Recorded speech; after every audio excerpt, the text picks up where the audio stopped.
upset. No disrespect, respectfully. But disrespectfully, it's disrespect. Don't be disrespectful. Those vile, disgusting Spartans. Poor little bro, man. And I'ma tell him why I'm mad. That vile, disgusting cesspool in Columbus. The other state, and of course, as always, I'm upset.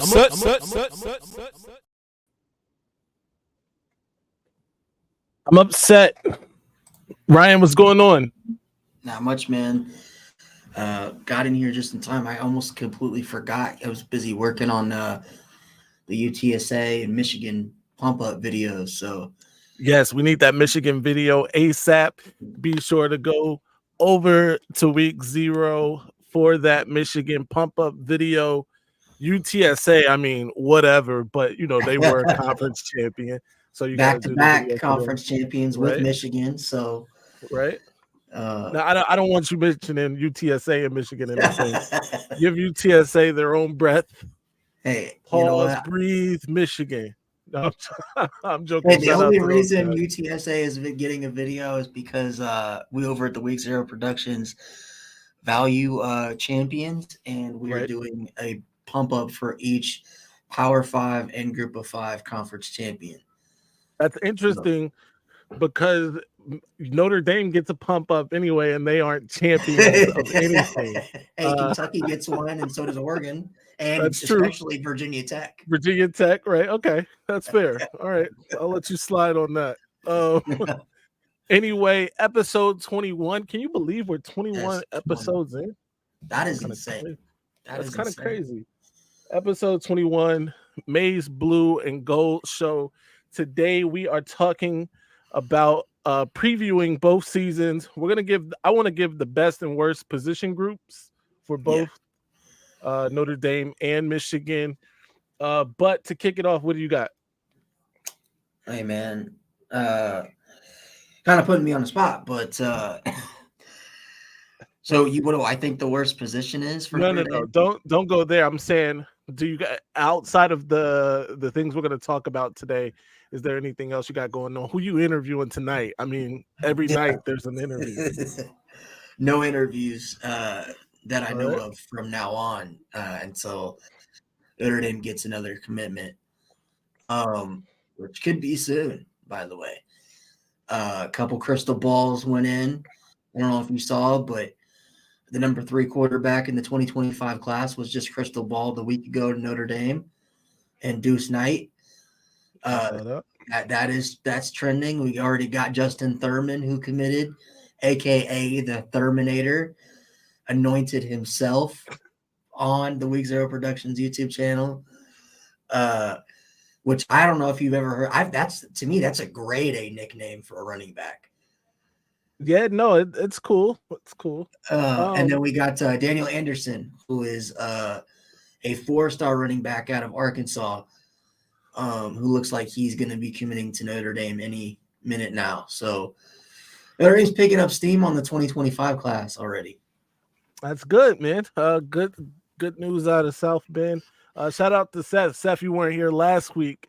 Ryan had upgraded his background, and I actually was looking for you because I was like, oh, Seth really got Ryan to upgrade his background here. Now I got to step my game up because the wall is looking kind of empty right now, so I got to do something. But yeah, Ryan's background has stepped up. If you missed it, today we're going to be talking or giving a season preview. Ryan, what do you see before we get to record? Because I don't want to necessarily do the record, but what would be an indication for you that Notre Dame is moving in the right direction in terms of the program under Coach Marcus Freeman? Beating Ohio State. Beating Ohio State, I feel like, is literally – we saw what it did for Michigan. Right. I mean, Phil, like we don't talk about what happened before the last 2 times Michigan played Ohio State because that's irrelevant. Nobody cares about what happened beside the last 2 times, But if we're being real for a second, before that, Ohio State had dominated that series for a while. And Michigan struggled to get kids out of Ohio because of that reason. Guess what happens? Michigan beats Ohio State in 2020, 2021? 2021, 22. 2021, and look at your recruiting. Right. You guys are pulling kids out of Ohio. You didn't get Aaron Scott, but I mean, you guys are still pulling tons of talented kids, and it seemed like it was a program-changing win for Michigan. Not just Michigan, but Jim Harbaugh. Because if we remember, he was on the hot seat. I remember that if he didn't beat Ohio State in 2021, Michigan fans were going to want him fired. So it's completely flipped the script, and I feel like that can do the same thing for Marcus Freeman. That's why, like, when people ask me all the time, out of the big three that Notre Dame plays, Ohio State, Clemson, and USC, if I had to pick only one of those games that I could for sure win, it'd be Ohio State. Because really? Yeah, because we have the rivalry with USC, but beating Ohio State means more in terms of brand, what Ohio State has been recently. Is Ohio State a bigger brand than USC? Yes. As of right now, within the last 10 years, yeah. Okay. I think that's fair. It's fair. USC has been, obviously things are projecting up after last season, but they have been in kind of the doldrums. So the litmus for you is beating the other state. And I understand that. Really quick, shout out to Don, who's a Michigan fan stuck in Columbus for work. I guarantee those people are salty. I believe you 1000%, Don. And I'm actually sorry that you have to be stuck in that vile, disgusting cesspool that is Columbus. You know what? And like on kind of on that note too, it's like with Ohio State, I feel like even if say Notre Dame were to go to 11-1, right? Right. And that one loss was to Ohio State, I don't think Notre Dame would get as much respect being an 11-1 team say that one loss is at Clemson at night towards the end of the season, like right after they played USC. Right. Like, I feel like if Notre Dame, like, that's how much I think that Ohio State game means, because I think if Notre Dame were to drop that Ohio State game, the national perspective is, oh, well, the same old Notre Dame. They start off 2-0, 3-0. They play a big top 10, top 5 game. They lose, blah, blah, blah. But I think if they were to beat Ohio State, that narrative completely changes. Yeah. Yeah, no, I can see that. And for instance, a win over the other state for us in 21 did wonders, right? Yeah. Not just for recruiting, but for the confidence within the program. Jim Harbaugh needed to know that he could do it. Obviously, he was able to achieve that in 21, followed it up with another big win in Columbus last year. So I understand why a win over the other state is huge. It was obviously huge for us for multiple reasons. Before I go on, make sure you like, share the link, subscribe to the channel, subscribe to Week 0 as well. But yeah, so for us, they had been dominating the series, obviously, over a 20-year span. I think we won twice, maybe. So it was getting to like epidemic levels, right? Just losing to Ohio State was like, it was almost like going to bed. Like you just knew it was happening at the end of every year. 2016, we really played a good game against them. There were some other good games, but I'm not going to get into all of that. So I understand a win over the Ohio State being listen to me. I'm going to throw up in my mouth. Yeah, a win the other state over them, right? Is a great litmus for you guys. I understand it. It's pretty early in the season for you, right? Game 4, I believe. I mean, could you imagine what those headlines would be if Notre Dame takes down Ohio? Which, if we're being realistic here, Ohio State's probably going to be a top 5 team at that point. Like, can you imagine what the headline? For sure. Like, well, they're going to be a top 5 team. Yeah, they should be, right? They're start the season top 5. They play Youngstown State and Western Kentucky. I would hope they wouldn't lose to either one of those two teams, but no, like seriously, that I feel like that, the Clemson game last year, I feel like was one of those that kind of got Notre Dame back on track. But in terms of program changing wins, I think Ohio State is the only one on the schedule because, I know what USC is, what USC was last year, what they are this year, but let's be real. Notre Dame's beat USC a lot the last 20 years. Like, even when Notre Dame sucked, like, they beat USC. I mean, and then you go to Clemson. Notre Dame split with Clemson the last 4 times they played, not including the CFP game. So, I mean, Notre Dame's beat Clemson in recent years. Notre Dame's beaten USC in recent years. I don't think Notre Dame has beaten Ohio State since the 80s, which that's disgusting. Yeah, that's unforgivable. So, yeah, I mean, I would love to give Ohio State that spanking in South Bend, and I will be at that game. And I'm telling you right now, Phil, if we beat Ohio State, I am going on the field. I'm going to make sure I bring a box of Lucky Charms. I would. We're going to vlog it. Yeah. I'm going to get a box of Lucky Charms, and I'm going to go hand one of the Ohio State players a box of Lucky Charms. All right, keep stay there, right? Because Mello has joined the chat, by the way. Yes. So definitely film it. We'll break it down. We'll break down the film of you charging the field. The following week or whatever, we come back for episode, whatever it will be by then. So make sure to do that. But Parker, I want to get to Parker. Do y'all think Michigan will win the national championship this upcoming year? I'll start with you, Ryan. What do you think? They have a shot. I think they're one of the favorites to win it. I don't know if they will win it. Me personally, I don't think they will. I think Tennessee is the team. I think it's their year. But if Tennessee wins it, I'm gonna be so upset. So I'm like we talked about it. I'm very high on Tennessee. You are. I'm very, very high on Joe Milton. I love what he did. I am not. I feel like it pains Michigan fans to see him succeed somewhere else. But like I feel like you guys should root for him, kind of like you do Cade McNamara. Look, I have nothing against Joe Milton personally. I just wanted him out of Ann Arbor with haste. Like the way he was thinking it up out there for us. And again, all respect to Joe Milton. No disrespect, respectfully.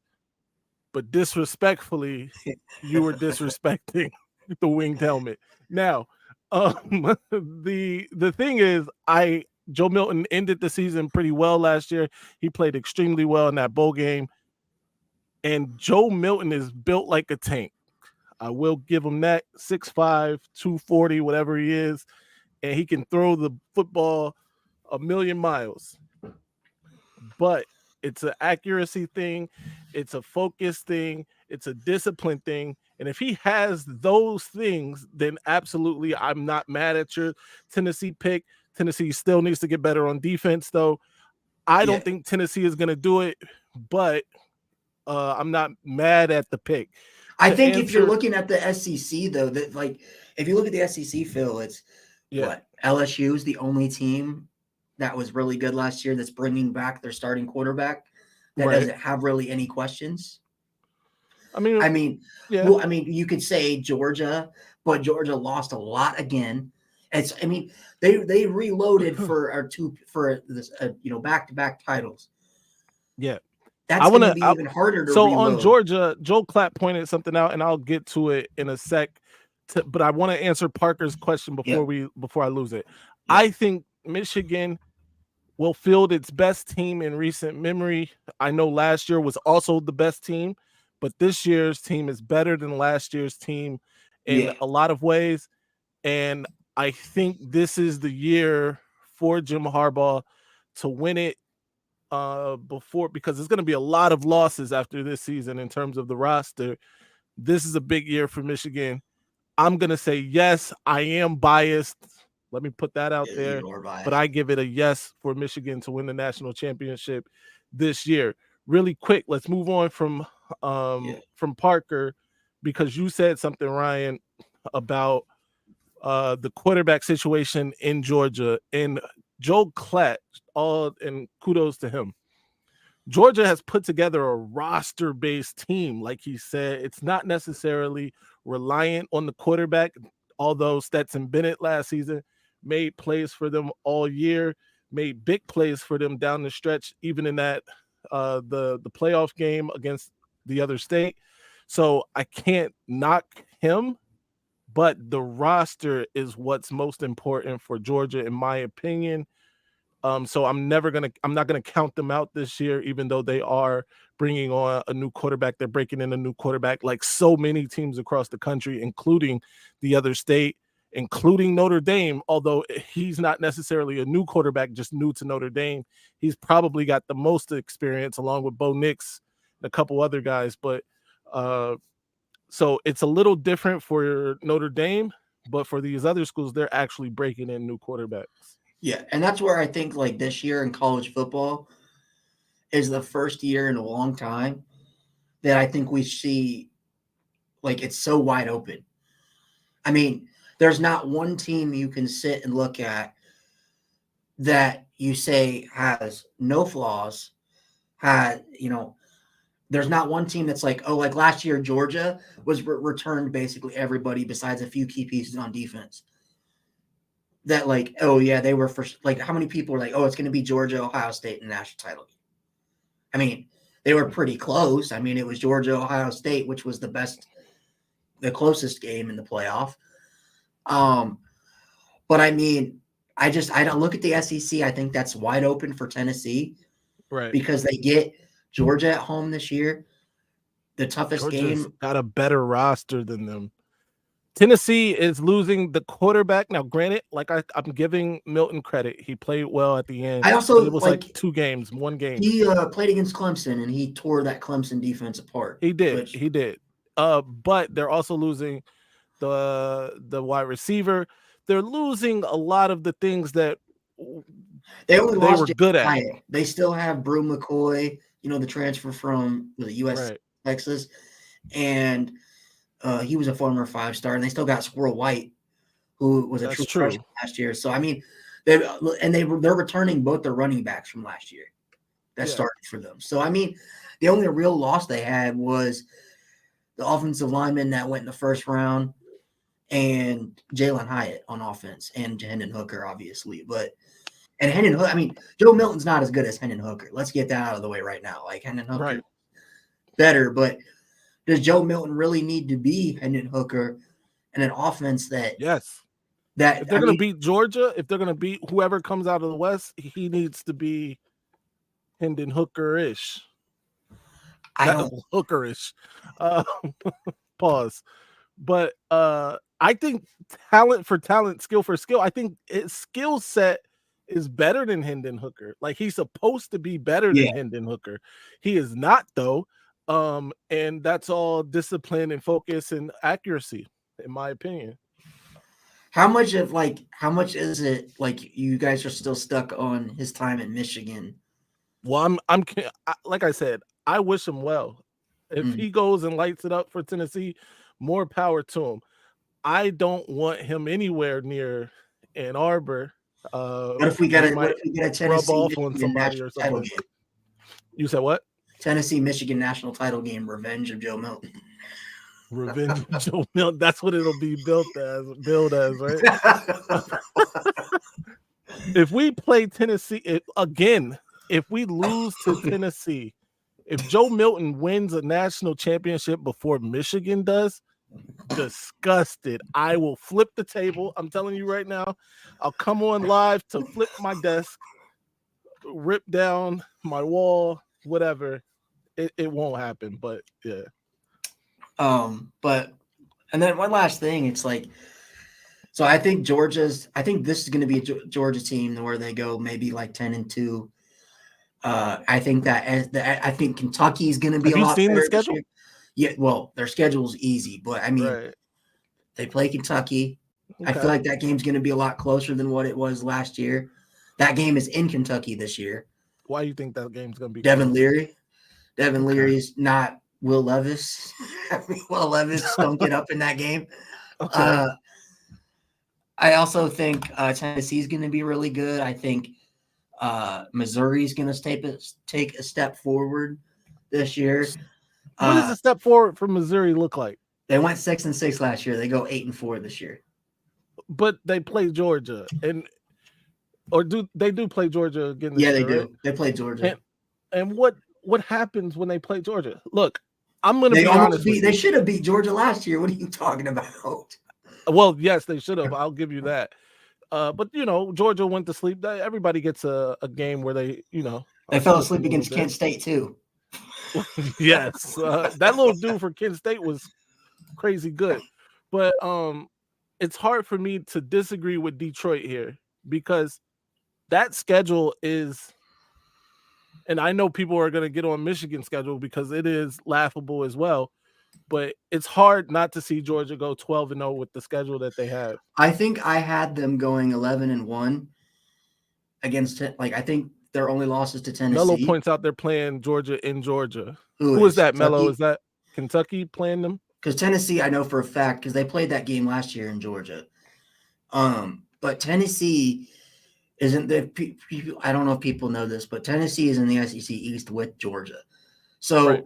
if that's the toughest game on Georgia's schedule, if Tennessee beats Georgia, Tennessee would have to lose 2 games for Georgia to go to the SEC title game, even if Georgia were to go 11-1.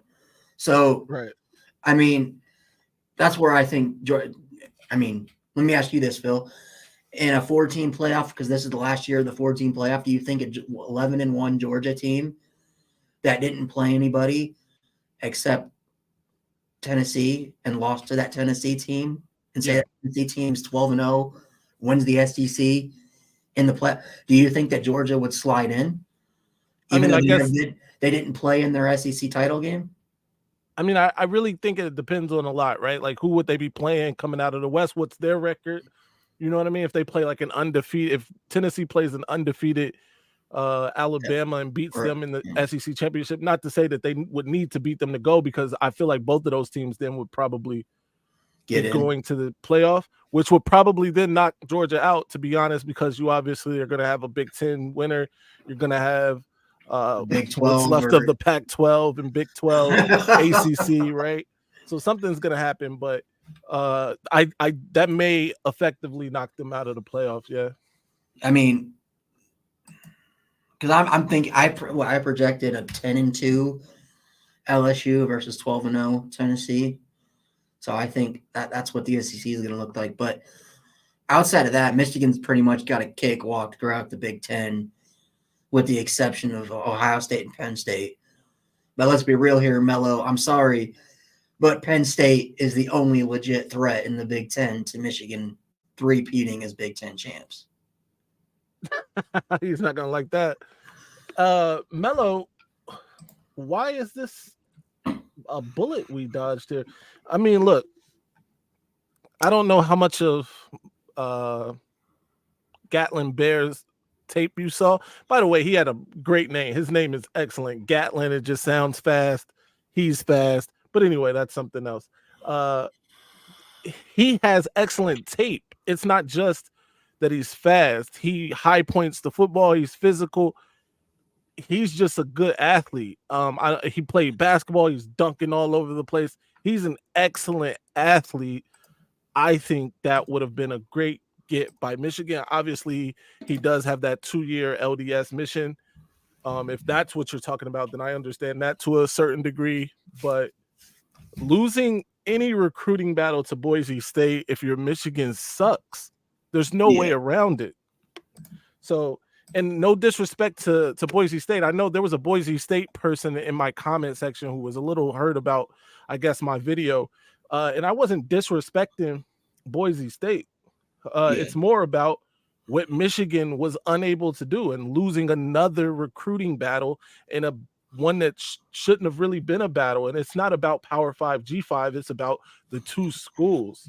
But hey, you Michigan is can't hate Michigan. on the kid for wanting to stay close to home, I guess. Can't. No, and I'm not hating on the kid at all. I'm not hating on Boise State at all. It's just, as a Michigan fan, my thoughts on Michigan missing out on another elite prospect. That was it.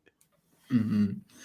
I mean, I guess it kind of makes you feel better because, I mean, if he's going on a 2-year LDS mission, he technically was a 2026 prospect anyway.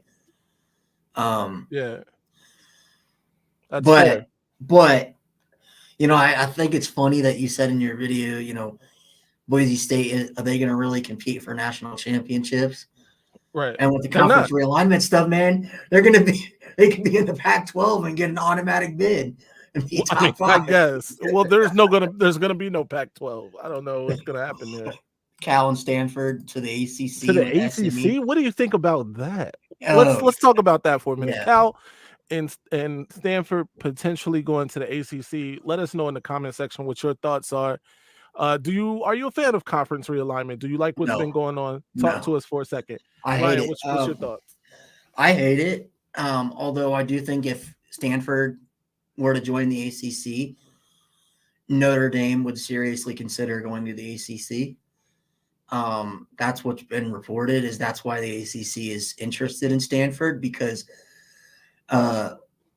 I don't know what it is about Notre Dame and Stanford, but there's some sort of like mutual interest or something. That's like the ACC thinks that if they get Stanford, Notre Dame would seriously consider just staying in the ACC for all their sports and then just joining in football. But I mean, if you get Stanford and Cal, I don't get it from a Stanford and Cal point of view, and I don't get it from an ACC point of view, because like Jason Moose just says, FSU is already complaining about revenue. They're being a bunch of babies, throwing temper tantrums about money, and threatening to leave. What is that? Cal and Stanford aren't going to bring much money to the ACC. They'll bring the academic side, but outside of that, they don't bring much value. And what's funny is the two teams you could ask me right before all the conference realignment in the Pac-12 that I feel like you would want the least would be Stanford and Cal. And the ACC. Like, okay, first of all, if you're the ACC, why do I want Stanford and Cal and not Oregon State and Washington State? So here's my answer, and it's got nothing to do with the football, because you're right. If it was football, Oregon State, Washington State seem to be better options right now. That being said, the money, and I think people are don't understand this. The money that is produced by some of these schools, Stanford being one of them for sure, Notre Dame, Michigan, some of these like schools and their research departments, the money that is generated there for research is worlds greater than what they generate on the football field. That's why Notre Dame can afford to, not be as successful as the fan base wants, maybe on the football field, because the money that their like endowment and research generates is way higher. That's why the Big Ten wanted only schools with AAU certification, because they understand the money in the research department of these schools. So I think we lost Phil. Yo, can you hear me? I'm lost. Great.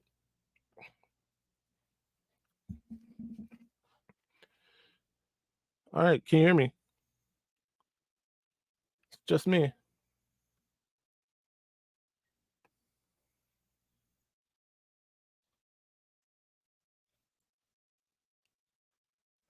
All right, maybe we lost Ryan. There we go. Anyway, I was just saying it's a lot more money in the research departments than on the football field for a lot of these schools. That's the only point. Yeah.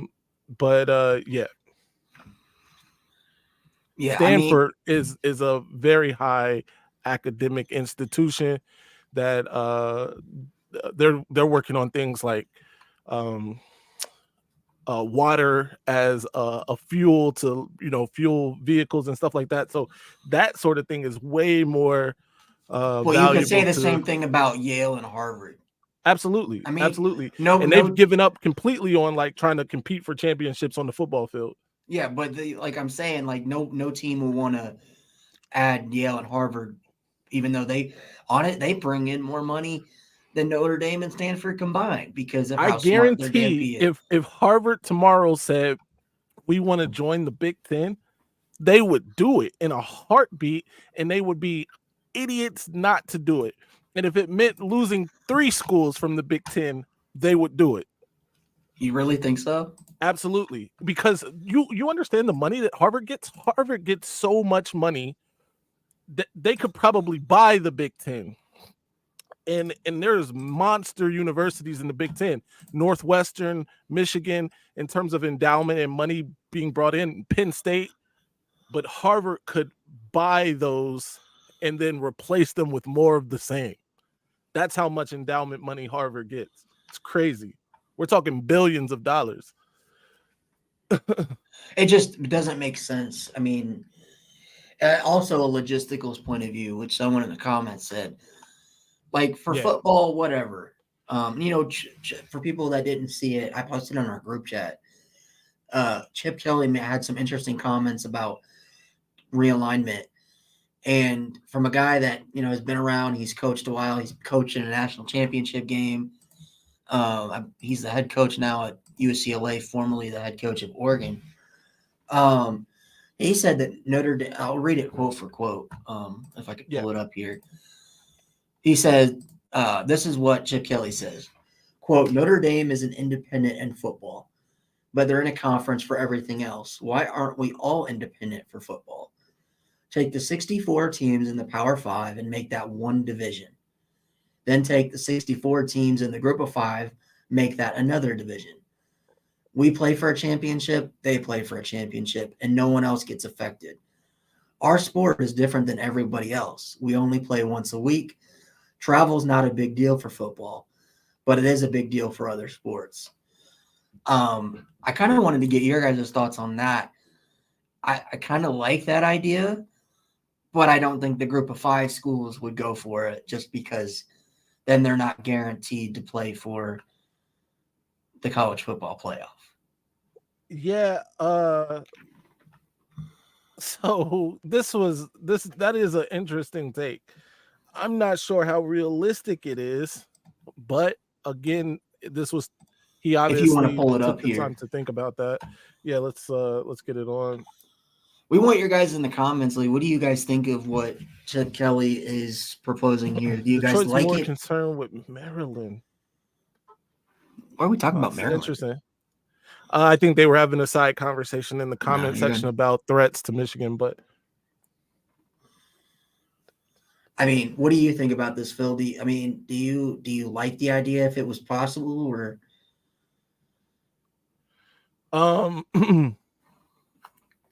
I mean, I guess I don't see anything wrong with it. If he's saying Power 5 schools, only playing Power 5 schools. What do you think about like him saying Notre Dame like is an independent in football, but they're in a conference for everything else? Why aren't we all independent for football? Right. I didn't even think about that. Like that's kind of a good idea because you guys could schedule whoever you wanted. Exactly. I mean, Michigan could go schedule a TCU. We could have a rematch. I do think it would probably get a little difficult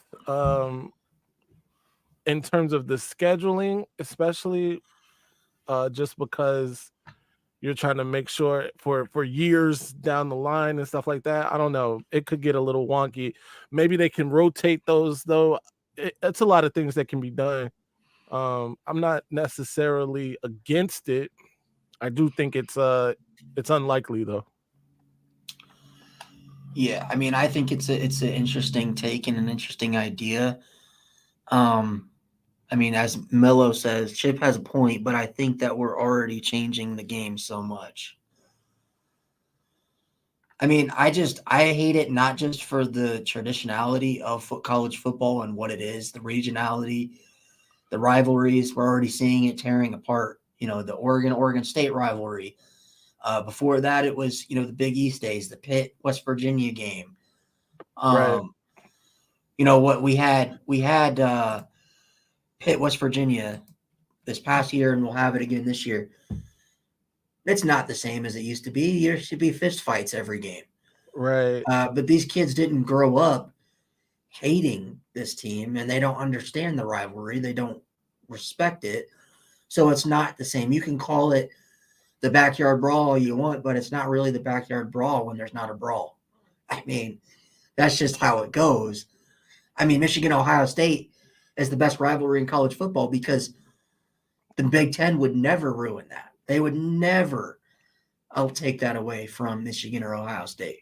Yeah. But the fact that we're losing games like the Civil War, Oregon State, which no matter how bad Oregon State has been over the years, that game has always been competitive. I agree. This is a good point, but this is if everyone's independent, how would that affect TV deals? This is actually the genesis of why we're seeing what we're seeing.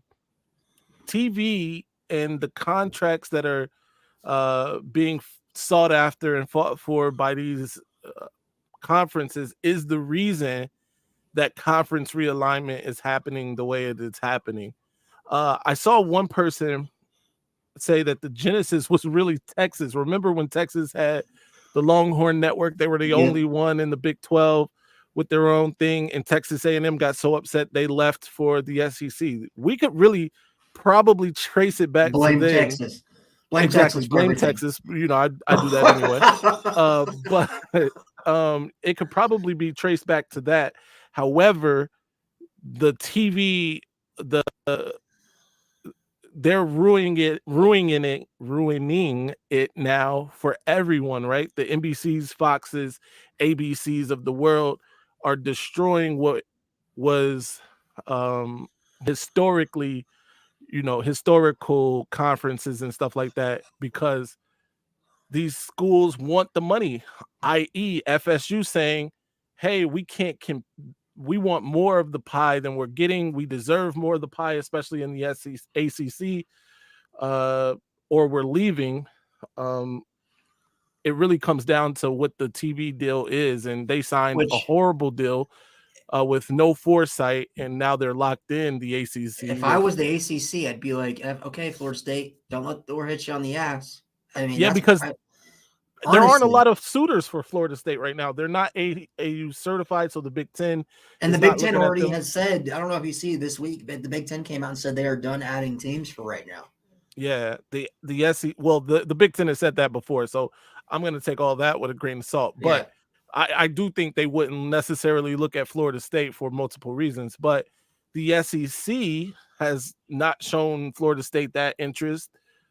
Because FSU has spurned them before in the past, and I guess the feelings are still hurt. So there's that. I mean, it's just like that's how I would be, and especially with how, I mean, outside of this past year in football, Florida State has been irrelevant in college football since they won the national title. I mean, I guess the following year they were in the original college football playoff too. But since that time, yes, they have since Jimbo left, really, they've been terrible. They lost to Jackson State back-to-back years. Jacksonville State, my bad. That's how down bad Florida State was. But no, man, I hate the TV deals, and it makes me wonder. Someone in the comments said that just 40 years ago, people do forget that Notre Dame wasn't like the only big name team that was independent. A lot of schools were independent. Right. Penn State used to be independent. Right. They joined the Big Ten in like 90, I think. Yeah. So like, I've seen Notre Dame fans defend staying independent. Like, it wasn't Notre Dame that changed, that thought that they were better than everybody else, so they just went to go be independent. Notre Dame did what everybody else was doing back in the 80s and 90s, which was staying independent, making their own money. So my thing is, why is everybody now caring about TV deals when Notre Dame got their own NBC specific deal, and all their home games were going to be national televised, which at that time, people don't know this, but at that time, nationally televised games for out of market teams was very rare. It was very rare. And people didn't throw a fit back then, but people throw a fit when Texas gets the Longhorn Network. I guess I don't understand that. Why weren't teams like when Notre Dame got that? Oh, well, why does Notre Dame get all their games aired on national TV? Yeah. You know?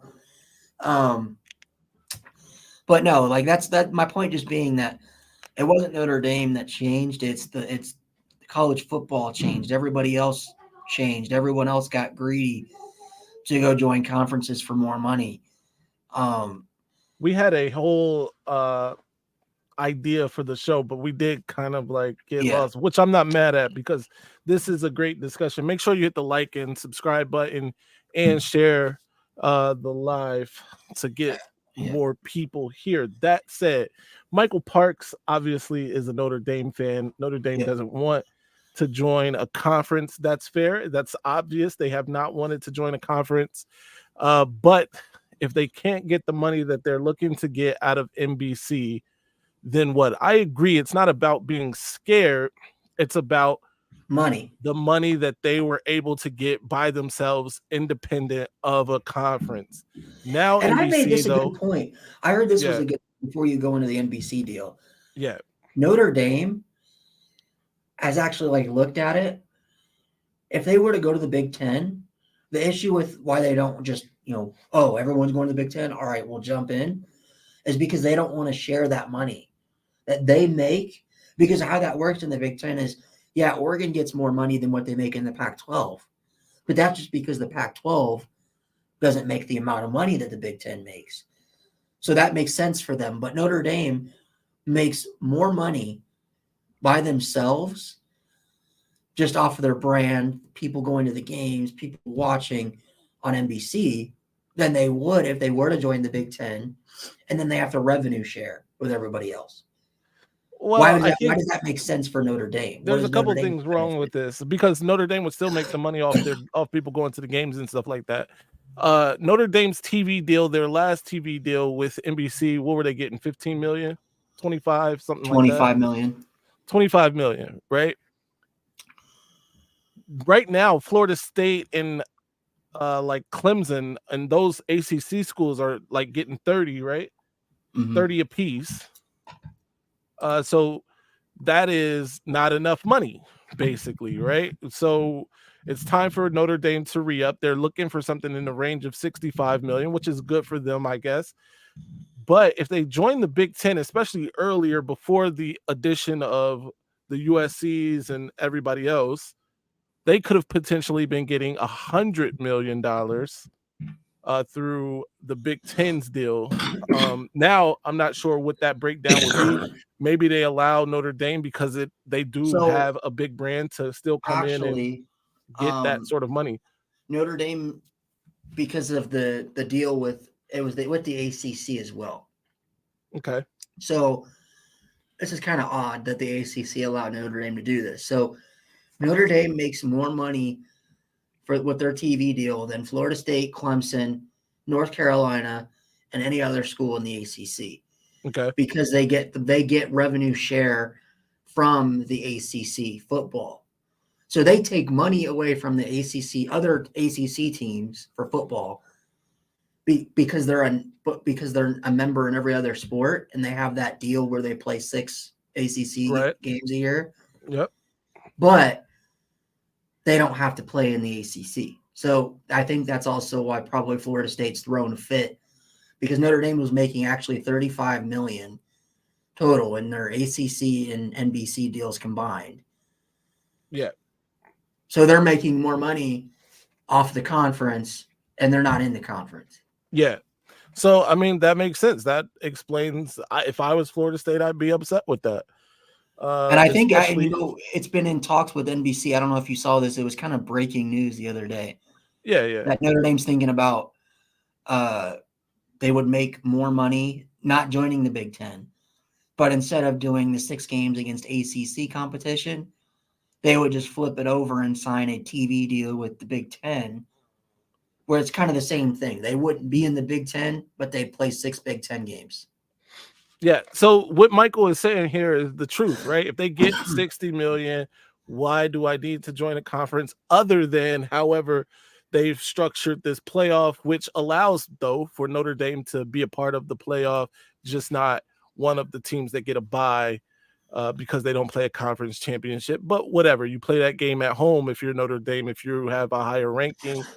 So there's that. It's just the attrition, I guess, of an extra game. Yeah. They said the only way Notre Dame will ever join a conference, this is what the athletic director said, is if one, they are somehow forced out of the college football playoff and it is not like they don't have a fair shot to win a national title anymore. Right. Or two, because of all the conference realignment, teams don't want to schedule Notre Dame because of their tough schedule already. Like we had Which talked is a about. possibility.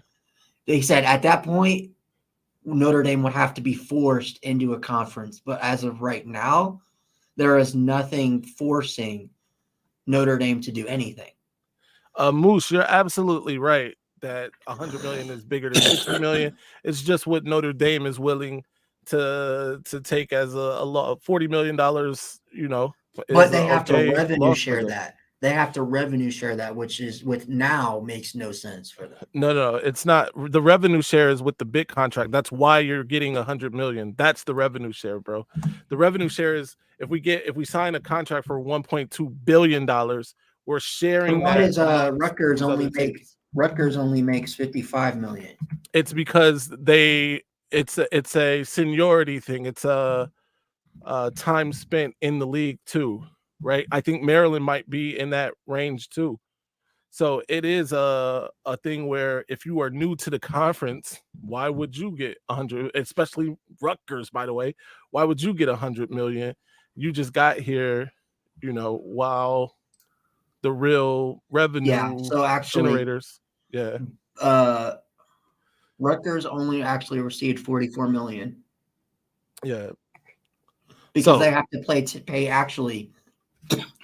So technically their deal is they get 54 million a year for the TV deal for the Big Ten. But they have to pay each year 10 million in interest and principal of the Big Ten loans. Yeah. So they would put Notre Dame in that same boat then because they're not a seniority program. Well, I think again, like I was explaining, Notre Dame is a little bit different. Obviously, they have to be handled differently than Rutgers. The Big Ten knows that. I don't know why they wouldn't come in making the same as the other states or Michigan in that sense. That being said, I don't care either way. Notre Dame and what they do doesn't affect me necessarily. And if they never make another playoff again in the history of the university, I wouldn't lose a minute of sleep. So there's that. Yeah, like I agree. I'm with everybody in the comments. I think Notre Dame needs to go into conference. Yeah. Like Phil can vouch for me. I'm not one of those Notre Dame fans that are like, "Oh no, we're too good for you guys. We don't need to join a conference." Blah blah blah. But I don't think Notre Dame will. Right. And actually, now that I've known that the contract that's currently in place actually protects Notre Dame, and legally, the college football playoff cannot exclude Notre Dame because of that contract, their contractual obligation with what is set in stone right now for the 12-team playoff, which is set for the next 10 years. Notre Dame's safe for the next 10 years, at least in terms of having a fair shot. They won't get the bye, but they can still have a chance at a home game and all that stuff. But either way, we'll have to see with all this conference realignment stuff. Really quick, what do you think about SMU to the ACC? I saw that. I mean, it looks weird, man. It's all weird. SMU just doesn't. I don't know. It's more of a Big 12 team. Yeah, maybe even an SEC team, but ACC, I don't know. But you got to do what you got to do. If the ACC thinks that would add value to their conference, then sure. I don't necessarily see it, but whatever. They should be doing all they can to appease Florida State at this point. Yeah. But, whatevs. You didn't. Like I said, guys, we had this whole like show plan for you guys. We obviously were sidetracked. Really quickly, Ryan, what do you think is Notre Dame's best position group going into the season? Running back, offensive line, and receiver. That's. You think receiver is one of your best position groups? Yeah. They've been proven a thing. Now that we have a quarterback, Jaden Thomas is looking like our number one receiver. Then you got Tobias Merriweather, who's been killing it in camp.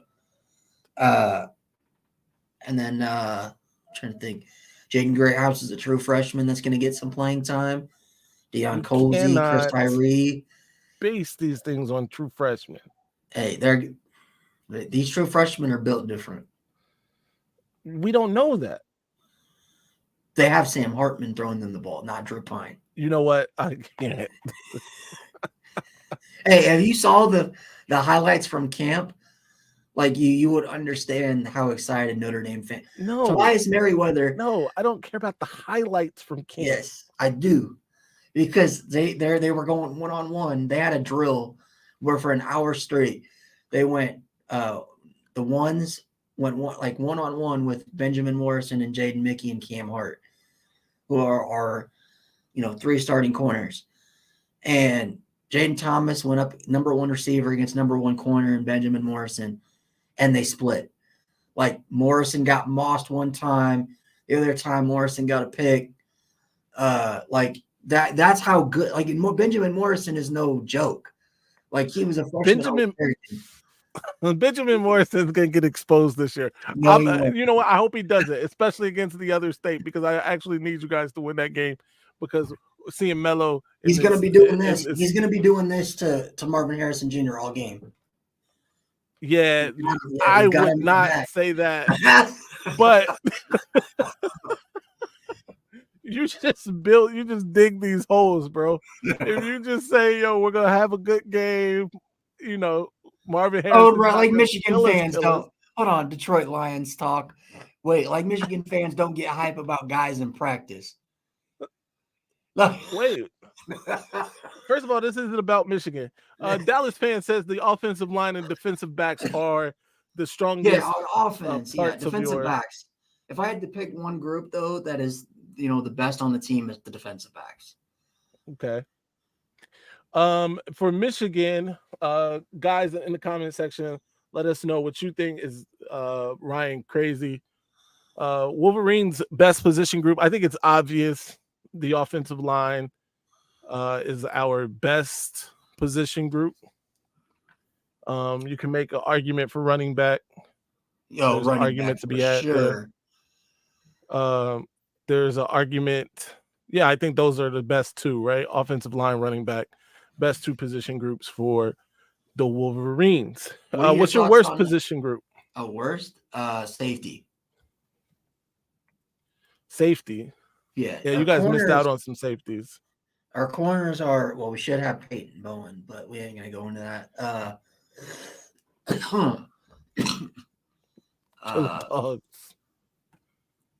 Yeah, he is. He is the most dominant dude. He's the most dominant defensive back in college football. Stop it. He is not, man. Because he is when he locks up Marvin Harrison Jr. Stop saying these things. Not even Will Johnson could lock up Marvin Harrison Jr. Did you see Will Johnson on Marvin? What did Marvin Harrison Jr. do on Will Johnson? Didn't he have a couple touchdowns? No, he didn't have a couple of anything. He had 1 touchdown. He caught that on somebody not named Will Johnson. So you watch your mouth when you speak about. Hey, we gotta compare this year because Will Johnson and Ben Morrison will both start for the year. When Ben Morrison has more interceptions than Will Johnson this year, like he did last year. It's not about. See, that's where you get it. That's where you get it confused. That's where you get it confused. It's not just about the interceptions. It's about not allowing breakups. somebody to catch the ball or taking away a side of the field. Will Johnson does that. Hey, Ben Morrison has been so good in practice that Sam Hartman won't even throw his way. I mean, that's how good. By the way, speaking of, why is your all-world quarterback not able to put the ball where it needs to be so Ben Morrison can't get it? He is, but Ben Morrison's too damn good, man. He's too good, right? That's like having like Peyton Manning, absolutely dominant. He says, yeah, that defensive line.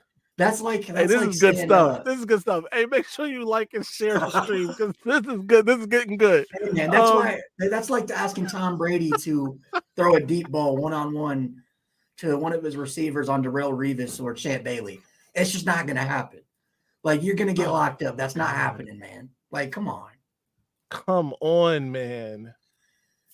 Even Tom Brady this is where I feel like you are putting us both in a position here because I actually need Notre Dame to beat the other state.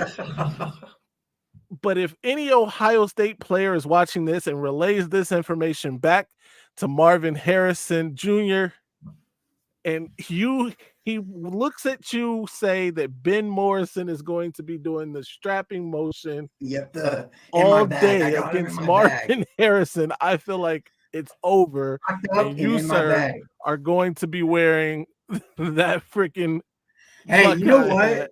He did it. He did it. The Lee Corso. He did it against Clemson twice because he locked up Clemson, and those Clemson receivers are former 5-stars.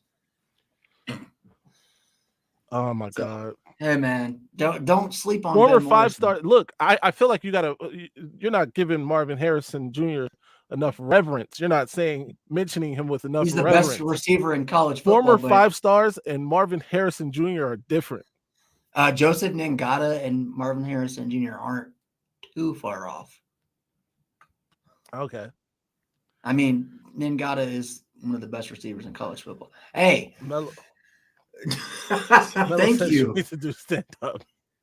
Hey, Mello, when Benjamin Morrison has 2 interceptions against Ohio State, we'll talk. We'll talk. Oh my God. Hey man, don't even bother getting that leprechaun suit, man. He gonna be wearing. I wish somebody would send that to somebody. Brutus is in your future, man. Brutus is in your future, bro. You have completely. Hey, you know what?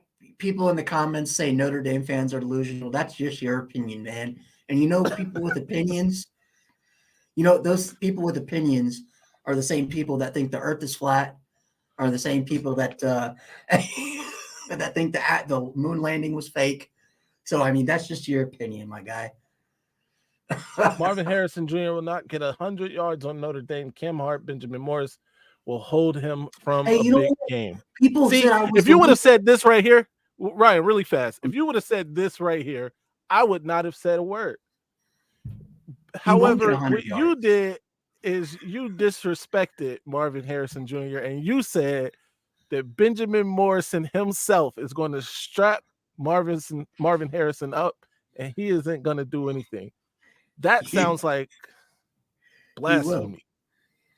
Hey, you know what? People called me delusional when I said Notre Dame was going to, keep Ohio State's offense to the lowest amount of yards they had all season. And guess what? Did they do Notre Dame held Ohio State to the lowest total yards they had all season.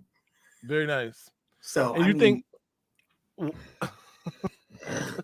I'm not gonna do this. Hey, you know what? No. Seriously though, Phil. Like people and I didn't pick Notre Dame to beat Clemson, but last year, the year before, like earlier in the season, I said Notre Dame was going to beat Clemson. Yeah, and people said, "Man, you all are delusional. Clemson's going to beat y'all by 50." And guess what happened? People said that Ohio State was going to drop 100 on us last year. They dropped. We're still waiting on Ohio State to drop 100 on a couple teams. Ryan Day should watch he should be quiet. In the famous words of the minister, but nobody. I don't expect them to drop 50 on you this year. Exactly. It's not like I expect y'all to drop 50 on them either. We're dropping 49. You know what? if y'all want to end the live now because of Ryan's delusion, go ahead and dude, I did a score prediction. I have us winning. I'm capping there. I didn't have 49, but I have us winning 35-24. 35-24. So a double-digit win for Notre Dame over the other state. Yep. Because Ohio State's defense is butt cheeks. You're saying this. How many points did Michigan have on Ohio State last year? No. Don't bring us into this. We got our own issues with them. We're gonna handle them. So you don't feel confident that Will Johnson will lock up? Oh, I have all the confidence in Will Johnson. Okay, confidence in Will Johnson. I'm not. You know what the difference though is? I'm not out here saying, "Yo, Will Johnson Marvin Harrison's not gonna catch anything except a cold when Will Johnson's on." I'm just saying I got confidence in Will Johnson. I believe in Will. That's what I'm saying. Hey, Benjamin Morrison is the next Patrick Surtain, man. As a Broncos fan, best corner in the league. Hey. Benjamin Morrison better than Kalen King? Who? For Penn State? Yeah, he's better than Kalen King. Yeah.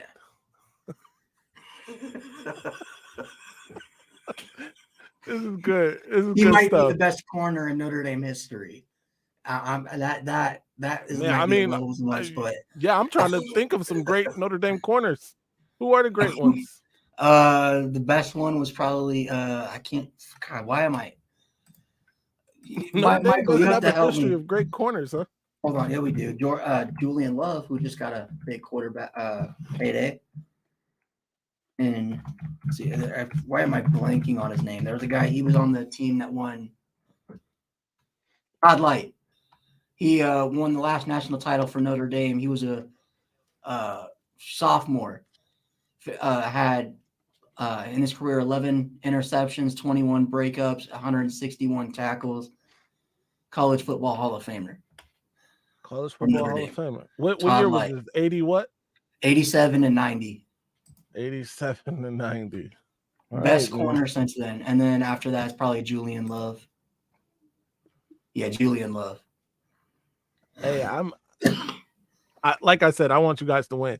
And I need you guys to win because here's the problem. I'm kind of perplexed about this, or I'm having an internal struggle because I want you guys to win for recruiting purposes too, because I feel like Justin Scott is still in play, but I also feel like he's still in play for you guys. Yep. And if you beat the other state, then that gives you an upper hand with him there, right? With him there in person.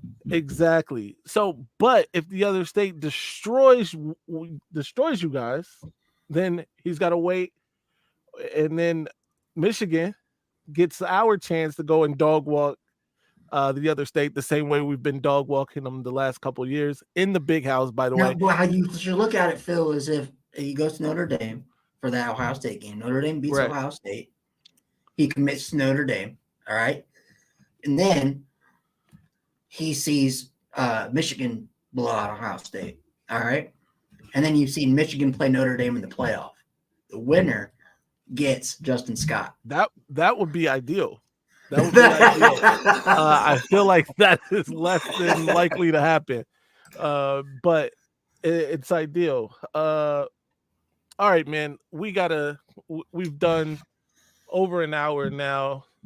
Real quick, do your worst positional group for Michigan. You didn't do your worst position group, but safety. I'll do the worst position group for. Oh, you did. You did say safety. Worst position group for Michigan. I'll go ahead. Pull that up. I don't know what I did with my banners here.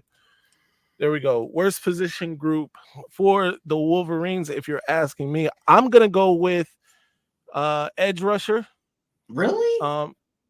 Yeah. That's and it's only because strongest position the last 2 years. It has, and I'm only doing that because it's such an unproven position for the guys that we have now. We got Derek Moore, got the transfer out of Eastern Carolina, I believe, and it's just a bunch of unproven guys. I won't say the entire defensive line because Graham Mason's a beast.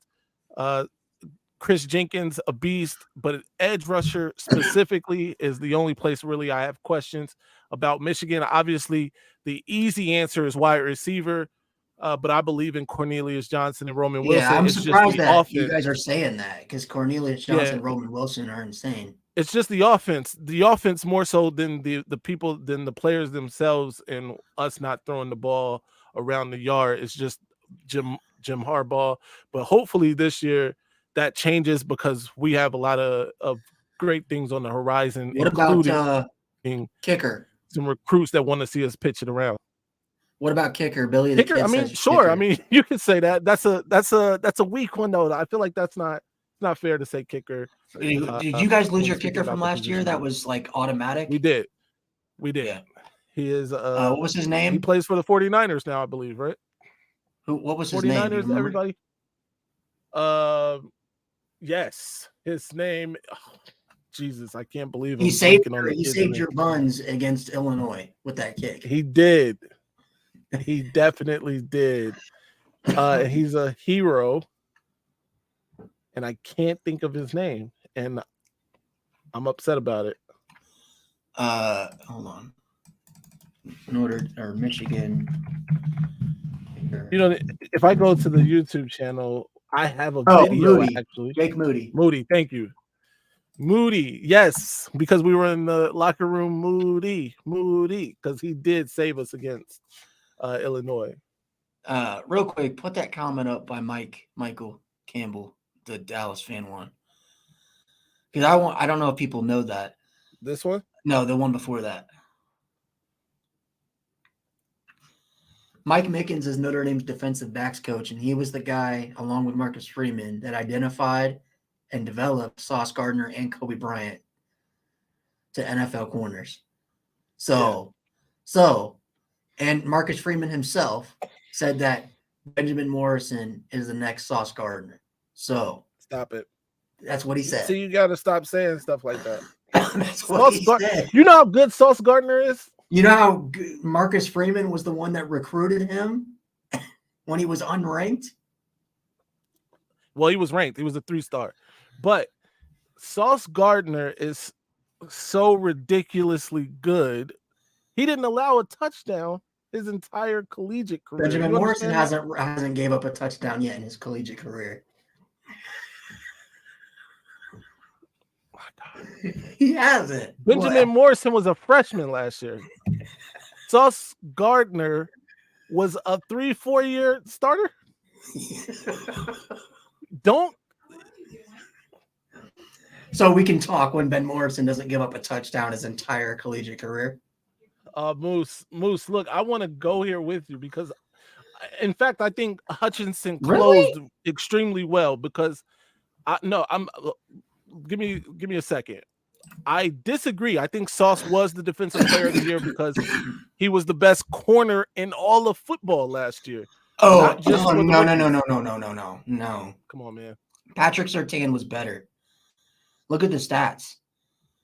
Anyway, we can argue on that another time. Real quick. Sauce But Gardner. Hutchinson closed really well, and I thought that he made it a lot more interesting down the stretch. Sauce Gardner also got away with holding a ton the last season, but we're going to let it slide.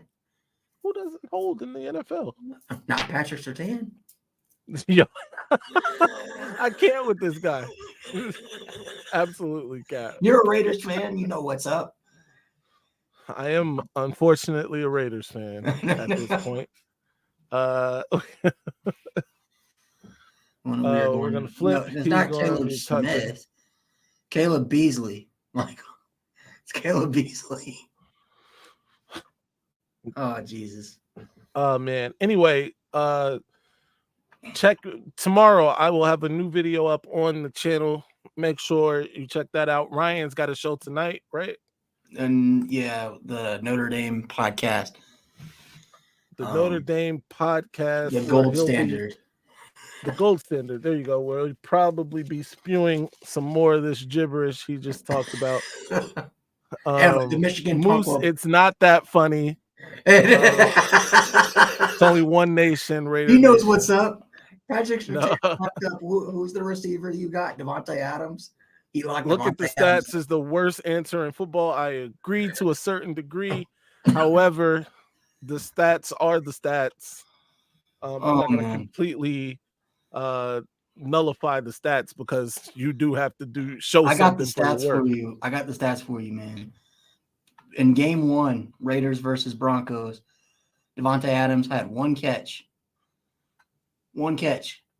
for 7 yards when Patrick Surtain was guarding him in the first game. And how many times did he? How many targets? He had 9 targets when Patrick Surtain was guarding him. 9 targets and 1 catch for 7 yards. Come on, man. So you think Patrick Surtain? I'm not even gonna go. Please show that so we can put it on the screen. 9 targets with Patrick Surtain. What happened the second game? I'll look that up. Let me just look up. Why am I doing that? Sauce Gardner is the best corner in football. Period. Hold on. 2022. Where was the second game at? Was that in the Raiders? Yeah.